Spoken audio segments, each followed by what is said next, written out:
From every corner of the earth sits glorious architecture.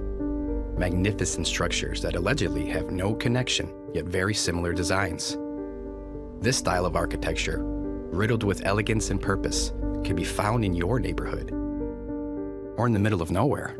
And when you walk in, you are overwhelmed with a vibrant feeling of serenity, a feeling that modern-day architecture does not provide.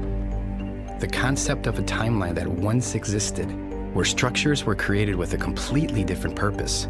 Yet, when we take a look back at who they told us built these structures, considering the timeline and the lack of technology, the story begins to crumble. And that story was taught to us all during a time when we were too young to question it. But when you shine an unbiased light upon the history books, you'll quickly uncover the lies of his story. But even before Rockefeller and his goons started the Board of Education, they already had our ancestors, and anyone who questioned their narrative would soon find themselves an unwilling resident of the original indoctrination camps. And where did they come from? Where did we all come from? If knowledge is truly power, then maintaining such power must rely on the absence of knowledge. Are you aware that every major city in America experienced a great fire? Candle fires that turn stone to dust, leaving behind a crime scene that resembles a war zone. Let's take a giant step back. Perform our own investigations. Question the history that was written by these victors. With a growing nationwide lack of trust for our leaders, it's time to discover the extent of the deceit and where the lie truly began. What's being kept from us is huge. And you're talking earlier about the architecture. I really like to encourage people to do their research in their own communities, because you really do not have to go far to start chipping away at what they've told us and ask yourself a question: is this even possible? Is it possible that X building was built in the 1890s?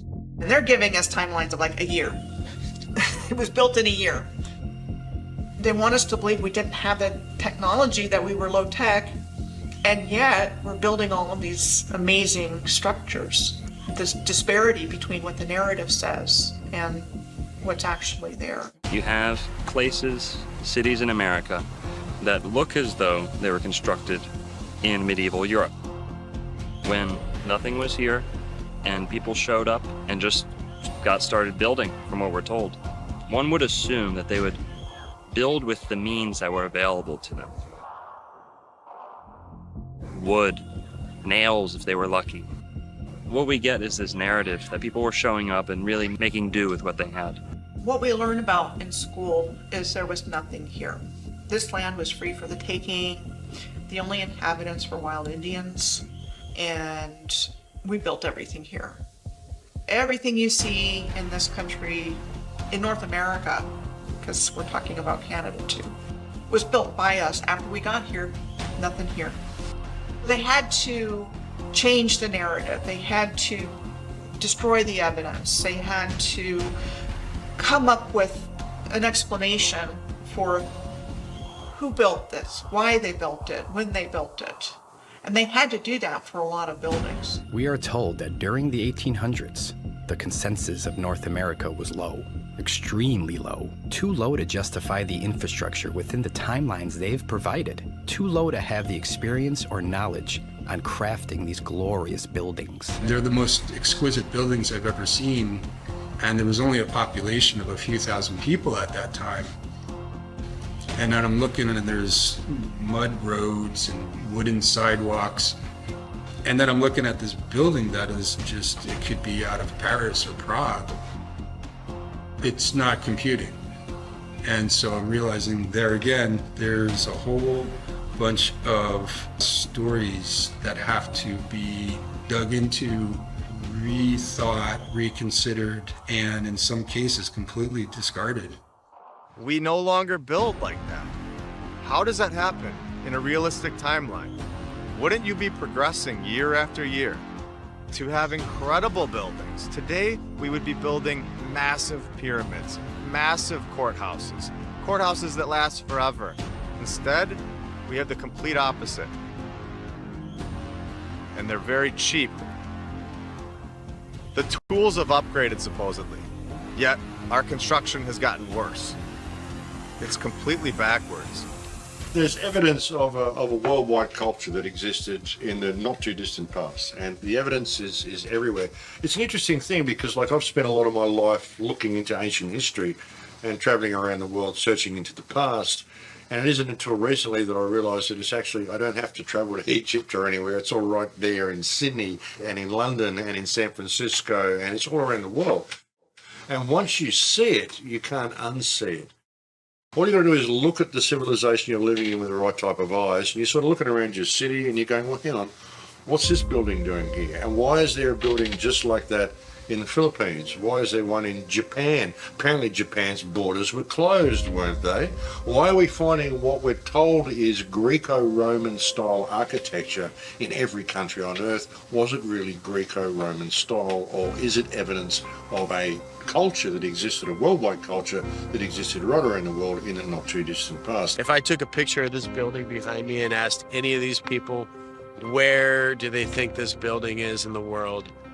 I guarantee you most of them would say Rome or Europe somewhere. But no, it's right here in San Francisco. We have buildings like this all over the country, and they want us to believe that they were built in the early 1900s or the late 1800s with horse and buggy. And there's just no way that's true. These buildings were built by the prior civilization, master builders, the old world order. This is the architecture I'm talking about. You'll find this anywhere in New Zealand, Australia, Hong Kong, North America, South America, all over Europe. It doesn't matter where you are, this architecture is replicated. The weird thing is, they akin it to being all built around the 1870s to 1900 mark. So all of the world just shit out of nowhere at the same time. There was nothing before it. Does it make any sense? I don't think antiquity is a long time ago. I think this civilization went just before us. You know, the Edwardians are supposed to be around the time of the First World War. So within grandparents' living memory, yet we know nothing about them.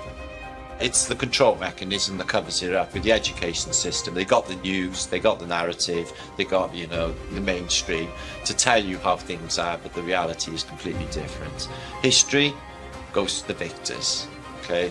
Somebody invaded this place and took over it beautiful through jealousy, using trade routes, using the sea, and they took over this place. They covered all of this fine architecture with their iconography. So there's literally been a cover-up of history in more than one way. If you look at Capitol buildings all over the earth, they look the same.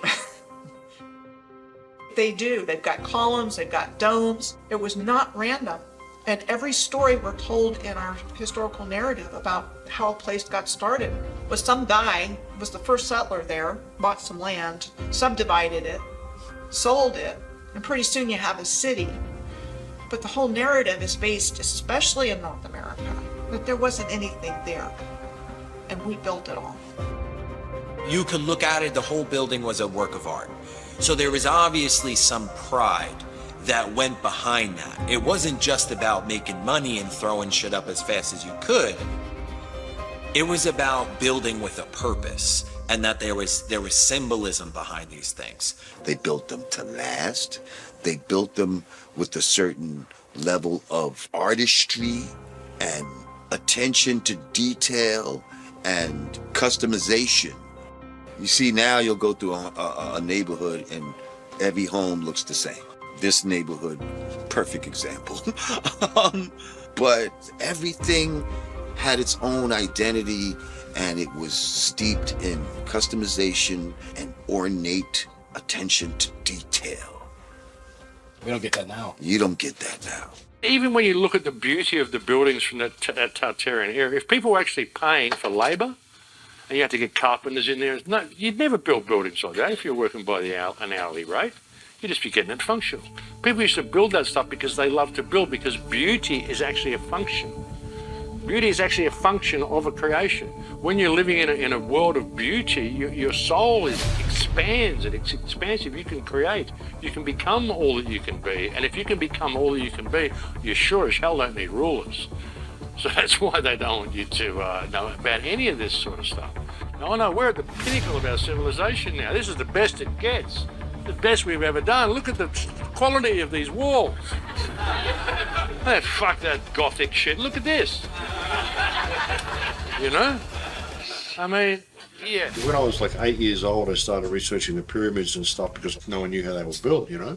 So I started looking into ancient history. And as I said, I'd spent most of my life traveling around the world looking at all these ancient sites, and then suddenly you see this civilization that's right there under your nose. It's been there the whole time in all of our Western cities. They covered everything up.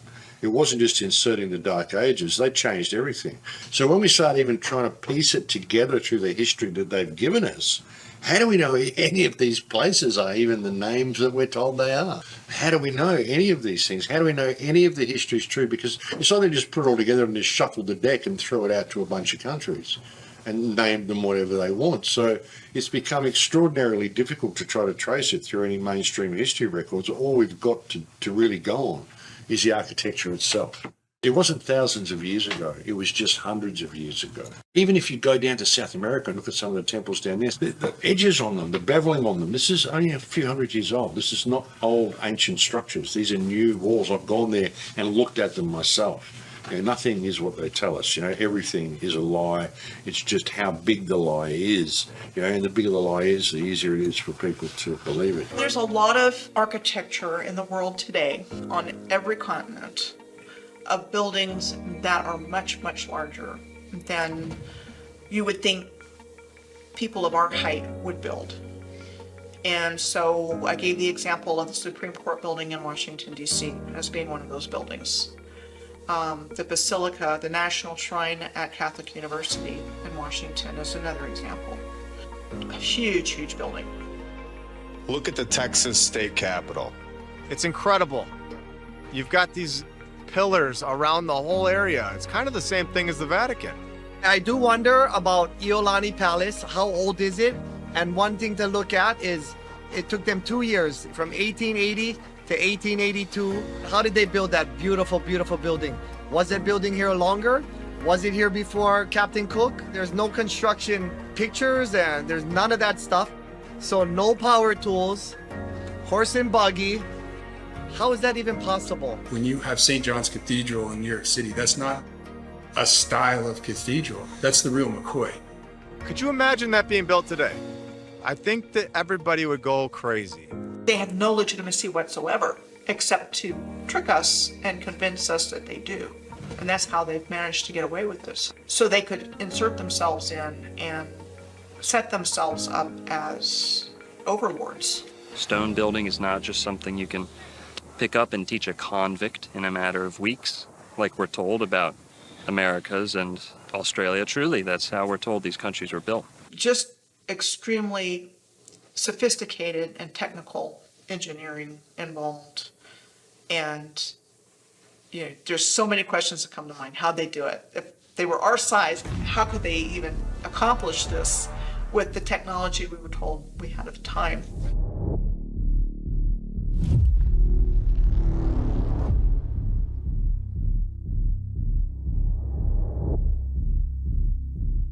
You'll find many of the banks, post offices, government centers, especially 100 years ago, were facilitated in these large, glorious stone structures.